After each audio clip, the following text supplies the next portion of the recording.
Good morning students. आज हम पढ़ने वाले हैं क्लास 12 का चैप्टर 5। आज के हमारे कवि होंगे गजानन माधव मुक्तिबोध, जिसका हम सेकंड पैराग्राफ पहले ही पढ़ चुके हैं। तो आज हम पढ़ने वाले हैं यहाँ पर थर्ड पैराग्राफ। तो थर्ड पैराग्राफ पढ़ने से पहले यहाँ पर हम ये जान लेते हैं कवि ने यहाँ पर इन पंक्तियों में क्या बताया है। कवि अपनी प्रिया को संबोधित करता हुआ कहता है कि तुमने जो मेरे चारों ओर आकर्षित उजाला करा हुआ है, जो मेरे ऊपर वो आकर्षित उजाला ढका हुआ है, और जो तुम्हारी जो प्रेरणा देती रहती हो, तुमने जो मुझे उजाले से ढक रखा है और कभी अंधेरा महसूस मुझे नहीं होने देती हो, ऐसे उजाले से अब मैं दूर रहना चाहता हूँ। कवि क्या कहता है कि तुम जो मुझे प्रेरणा देती रहती हो, तुमने जो मुझे मेरे ऊपर आकर्षक उजाला ढका हुआ है, अब मैं ऐसे उजाले से दूर जाना चाहता हूँ और कभी मेरे ऊपर मुझे अंधेरा महसूस नहीं होने देती हो, तो ऐसे उजाले से मैं दूर रहना चाहता हूँ। क्यों रहना चाहता है कवि ऐसे उजाले से दूर? उसकी प्रेरणा से, ताकि कवि जो है स्वयं आत्मनिर्भर बन पाए। जब हम लोगों ने फर्स्ट पैराग्राफ पढ़ा था तब भी हमने ये बात कही थी कि यदि हम स्वयं अपने काम नहीं करते हैं, दूसरों की प्रेरणा से ही हम कार्य करते रहते हैं, तो हम कभी भी आत्मनिर्भर नहीं बन पाते हैं। तो कभी भी वहाँ पर वही बात कहना चाहता है कि मैं भी आत्मनिर्भर बनना चाहता हूँ। तो कवि यहाँ पर इन पंक्तियों में यही सब बताने वाले हैं कि मैं क्या बनना चाहता हूँ, कि मैं आत्मनिर्भर बनना चाहता हूँ। तो कवि क्या कहते हैं, चलिए चल लेते हैं। इसलिए कि तुमसे ही परिवेष्टित आच्छादित रहने का रमणीय यह उजाला अब सहा नहीं जाता, नहीं सहा जाता। तो कवि इन पंक्तियों में क्या कहते हैं कि यहाँ पे एक शब्द है परिवेष्टित। परिवेष्टित शब्द का जो अर्थ होता है चारों तरफ से, क्या होता है? चारों तरफ से। आच्छादित शब्द का जो अर्थ होता है वो होता है ढका हुआ। और एक शब्द यहाँ पे उजेला, उजेला शब्द का अर्थ होता है उजाला, और रमणीय शब्द का अर्थ होता है आकर्षक।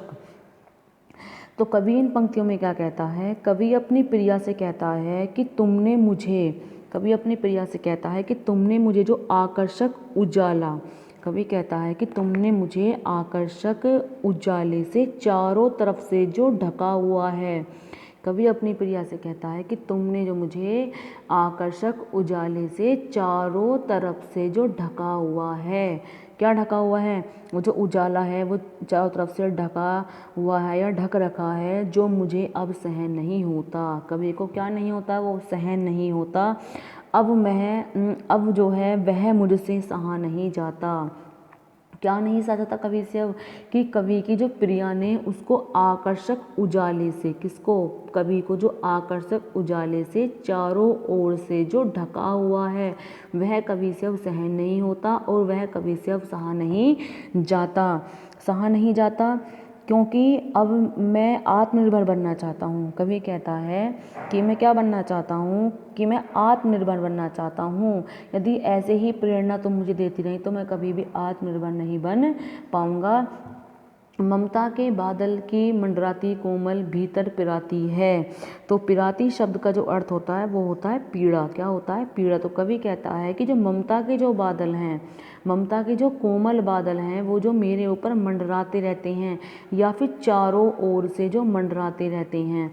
कवि यहाँ पर क्या कहता है कि जो ममता के जो कोमल बादल हैं, जो चारों ओर से मेरे ऊपर मंडराते रहते हैं, वो मुझे भीतर ही भीतर क्या करते हैं? वो मुझे अंदर ही अंदर पीड़ा दे रही हैं, अर्थात मुझे अंदर ही अंदर क्या दे रहे हैं? वो दुख दे रहे हैं। अब वह मुझे दुखी कर रहे हैं। क्या? ममता रूपी बादल, अर्थात तुमसे जो मुझे प्रेम और मोह मिला है। कवि यहाँ पर ममता के बादल और कोमलता यहाँ पर क्यों कह रहा है? वो यहाँ पर प्रेम और मोह के लिए कह रहा है कि तुमसे जो मुझे प्रेम मिला है, मोह मिला है, अब मुझे वो क्या पहुँचाता है? अब वो मुझे अंदर ही अंदर पीड़ा दे रहा है। क्या? ममता रूपी बादल या प्रेम रूपी बादल या कोमलता जो चारों तरफ फैली हुई है मेरे, जो मंडराती रहती, अब मुझे वो अंदर ही अंदर पीड़ा दे रहे हैं और अंदर ही अंदर मुझे वो दुखी कर रही है। उन्हीं की वजह से कवि जो है, कवि कहता है कि उन्हीं की वजह से, उस प्रेम की वजह से ही मैं अभी तक क्या नहीं बन पाया हूँ? मैं आत्मनिर्भर नहीं बन पाया हूँ। कमज़ोर और अछम अब हो गई है आत्मा, यह छटपटाती छाती को भवितव्यता डराती है।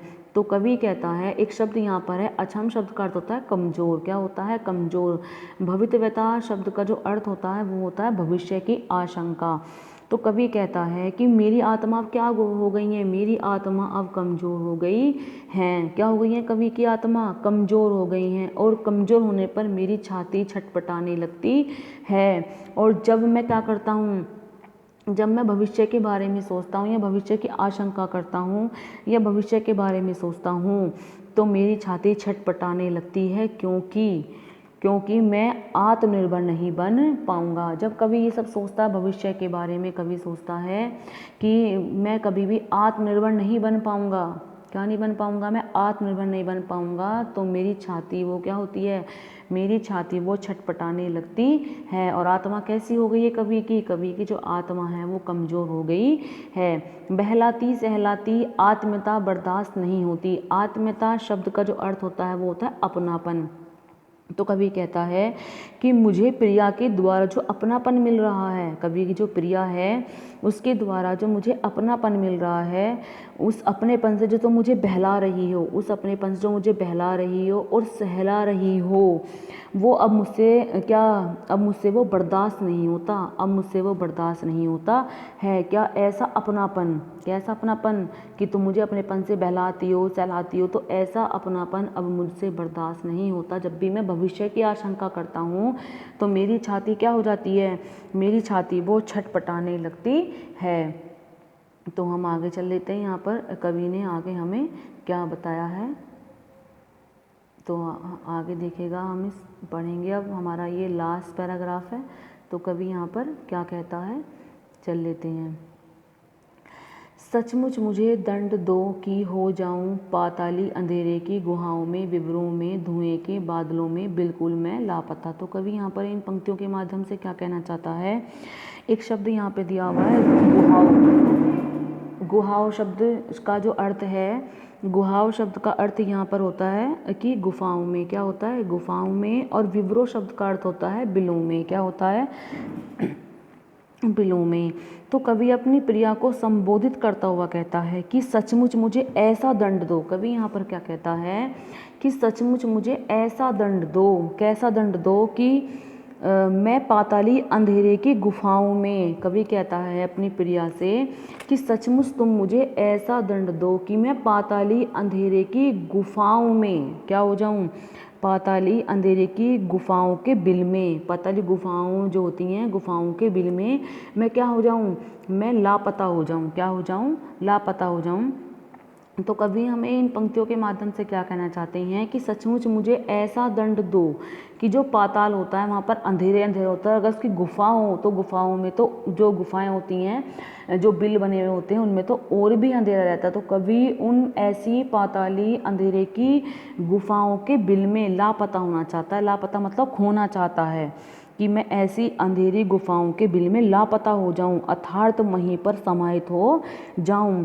तो कवि इतना दुख प्राप्त करना चाहता है, कवि क्या करना चाहता है, इतना दुख प्राप्त करना चाहता। तो यहाँ पर जो अंधेरा शब्द है, अंधेरा शब्द यहाँ पर दुख के लिए यूज़ किया गया है। कवि ने यहाँ पर अंधेरे शब्द का प्रयोग दुख के लिए कहा गया है कि जिस प्रकार पाताल में अंधेरा ही अंधेरा होता है, गुफाओं में तो और भी अंधेरा रहता है, उसके बिलों में तो और भी अंधेरा रहता है। तो कवि इस प्रकार के दुख को प्राप्त करना चाहता है।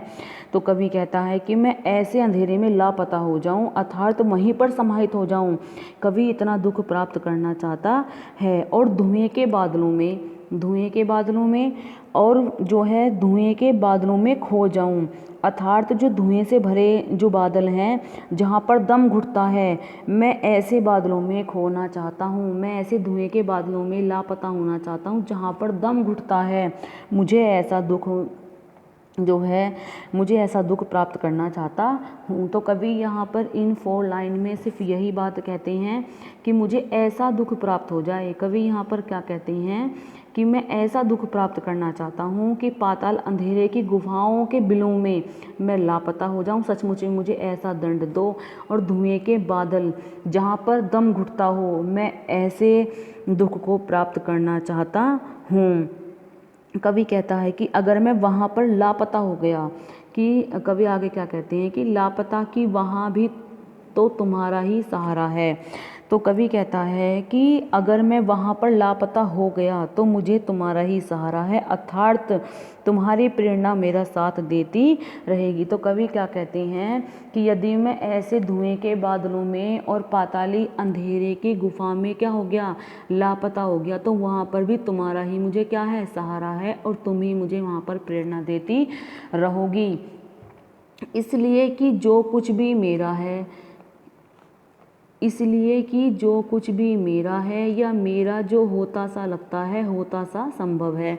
तो कवि कहता है कि जो कुछ भी मेरा है, कवि कहता है कि इसलिए कि तुम मुझे वहाँ पर भी सहारा दोगी, मुझे प्रेरणा दोगी, तो इसलिए जो कुछ भी मेरा है या मेरा सा लगता है और जो कुछ भी मुझे प्राप्त होने वाला है, जो कुछ भी मेरा है या मेरा लगता है या फिर जो होता सा लगता है, जो मुझे प्राप्त होने वाला है, होता सा लगता का अर्थ यहाँ पर जो मुझे प्राप्त होने वाला है, जो मुझे लग रहा है कि मुझे मिल जाएगा, या फिर मुझे संभावना है, या फिर मुझे क्या है, मुझे संभावना है कि कि मुझे वो चीज़ मिल ही जाएगी। तो कवि ने यहाँ पर 3 कंडीशन बताई हैं कि जो कुछ मेरा है, जो कुछ मुझे प्राप्त होने वाला है और जो कुछ मुझे प्राप्त होने की संभावना है, वो चीज़ें सब मुझे क्या हो जाएंगी, वो चीज़ें मुझे मिल ही जाएंगी। तो कवि यहाँ पर इन 3 पंक्तियों में यही सब बताते हैं कि जो कुछ मेरा है, कि जो कुछ मेरा है या जो कुछ मुझे प्राप्त होने वाला है या फिर जो कुछ मुझे प्राप्त होने की संभावना है, वो सब मुझे मिल ही जाएंगी या फिर मुझे वो चीज़ें मिल जाएंगी। तो कवि यहाँ पर क्या कहते हैं कि वो चीज़ें क्या हो जाएंगी, मुझे मिल ही जाएंगी, मुझे क्या हो जाएंगी, वो मिल ही जाएंगी, ऐसी संभावना है। सभी वह तुम्हारे ही कारण के कार्यों का घेरा है, कार्यों का वैभव है। वैभव में संपत्ति होती है। तो कवि कहता है कि वह सभी तुम्हारी प्रेरणाओं के कार्यों के कारण ही मुझे प्राप्त हुआ है। तो कवि कहता है कि जो भी कुछ मुझे प्राप्त हुआ, ऊपर हमने पढ़ा कि जो कुछ मेरे पास है, जो कुछ मुझे प्राप्त होने वाला है या कुछ मुझे प्राप्त होगा या फिर होने की संभावना है, वो किसके कारण हुआ है, वह सभी तुम्हारे कारण ही हुआ है, तुम्हारे कार्यों के घेरे के कारण हुआ है, क्योंकि तुम मेरे आसपास ही रहती हो। कार्यों के कारण ही मुझे प्राप्त हुआ है, अर्थात कार्यों का घेरा यानी प्रेरणा, कि तुम जो मुझे प्रेरणा देती रहती हो, मेरे पास ही रहती हो, मुझे प्रेरणा देती रहती हो, या फिर कार्यों की संपत्ति, या फिर कार्यों की संपत्ति, यह सभी मुझे तुम्हारे ही कारण प्राप्त हुआ है। तो कभी यहाँ पर जो भी कुछ उसके पास में है, जो कुछ प्राप्त होने वाला है या होने की संभावना है, यह सब जो है तुम्हारे कारण ही हुआ है, कार्यों के घेरे के कारण, क्योंकि तुम मुझे ही प्रेरणा देती रहती हो, कार्य की संपत्ति के कारण, और तुम जो मुझे प्रेरणा देती हो, यह सब जो मुझे प्राप्त हुआ है वह तुम्हारे कारण ही प्राप्त हुआ है। अब तक जो जिंदगी में कुछ था, जो कुछ है, सहर्ष स्वीकारा है। कवि कहता है कि अब तक मेरी जिंदगी में जो कुछ था और जो कुछ है वह मैंने सहर्ष स्वीकारा है, मैंने उसको खुशी खुशी स्वीकार कर लिया है, इसलिए कि जो कुछ भी मेरा है वह तुम्हें प्यारा है, क्योंकि जो कुछ मेरा है वह तुम्हें भी प्यारा है, जो कुछ मेरे पास है वो तुम्हें भी प्यारा है, इसलिए मैंने अपने जीवन में सब कुछ सहर्ष स्वीकारा है, अर्थात मैंने सब कुछ सहर्ष स्वीकार कर लिया है, क्योंकि वो सब तुम्हारा है, वह तुम्हें प्यारा है। तो कवि ने यहाँ पर हमें सहर्ष स्वीकारा, हमने आज कविता पढ़ी, तो कवि ने यहाँ पर अपने विषय में हमें बताया है। तो आई होप यहाँ पर ये पोयम सभी को समझ में आ गई होगी। तो सभी मेरे चैनल को सब्सक्राइब करें ताकि आपको नेक्स्ट वीडियो का नोटिफिकेशन आराम से मिल जाए। ओके।